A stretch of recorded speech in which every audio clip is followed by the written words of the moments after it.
Chceš porozumieť svojmu cyklu a nikto ti nedáva odpovede? Tvoje telo ti každý deň hovorí, či si plodná alebo nie.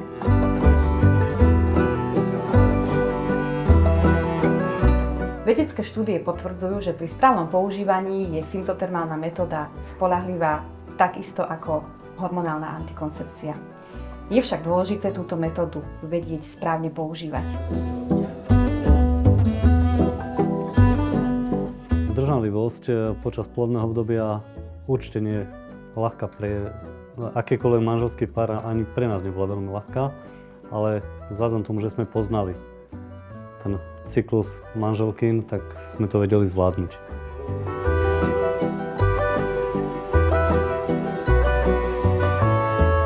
Výsledkom tých námah je neha.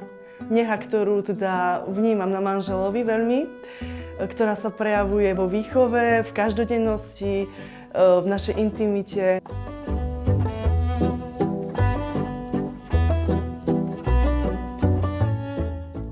Aby ma prijal takú, aká som, aby som sa nemusela kvôli nemu meniť a byť mu vždy po ruke.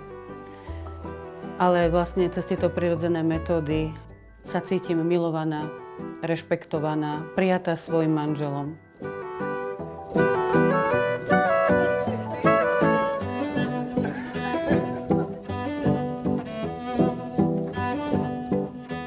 V čase spoznávania s Monikou sme tužili žiť vo vzťahu a uvažovaní o manželstve. Tužili sme žiť čisto a práve učenie katolíckej cirkvi aj v otázke prirodzeného plánovania rodičovstva nám dávalo zmysel.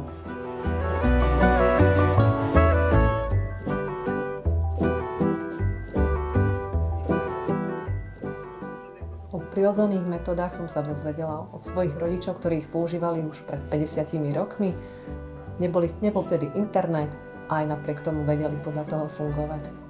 A postupne sme mali pocit, že by sme túto metódu vedeli a chceli šíriť aj ďalej, tak sme sa nechali vyškoliť.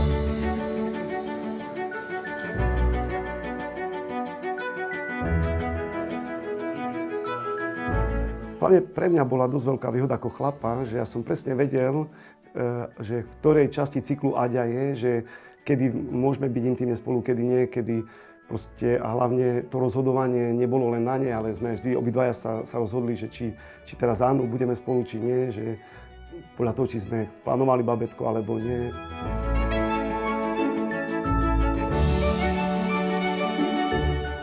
Ona se odříká zdraví jenom kvůli tomu, aby ty jsi mohl mít potěšení, protože užívá nějakou chemii, nebo cpe do sebe nějaké věci, které jí poškozujou. To znamená, ona se obětuje a ty co? Ty si budeš jenom užívat.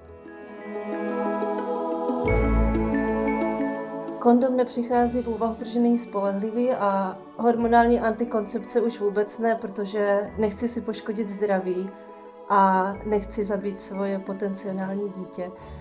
Tak prostě to vychází jako jediná možnost, která je pro mě přijatelná.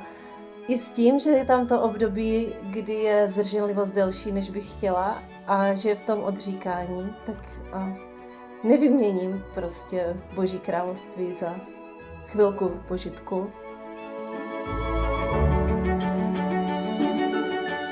No, když žena prožívá nějaké fyziologické změny, hormonální nerovnováhu, tak to samozřejmě má vliv i na její chování a taky to má vliv na vztah v páru.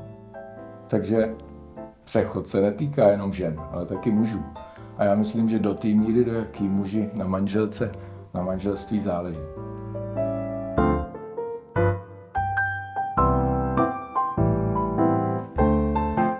Čo by nám zostalo, keby ako ľudia sa ovládame čisto púdovo? Sebaovládanie sa v tejto oblasti podľa mňa len prispieva k lepšiemu sebaovládaniu sa aj v iných oblastiach života, bez ktorých to skrátka nefunguje.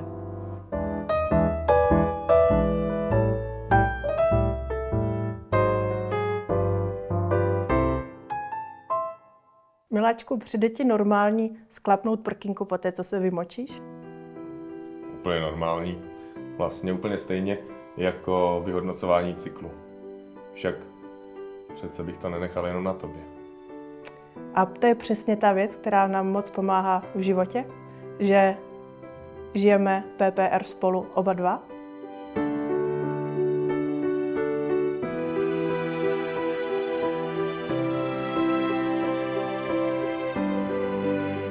Jedným z takých top benefitov pre mňa je, že keď sme s manželom v napätí, čo je niekedy aj častejšie, tak práve v tomto plodnom období sa to tak rozplynie.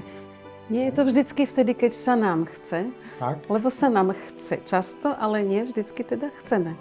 Povieme si, že nechceme, pretože nepotrebujeme následky nášho konania nejako negovať.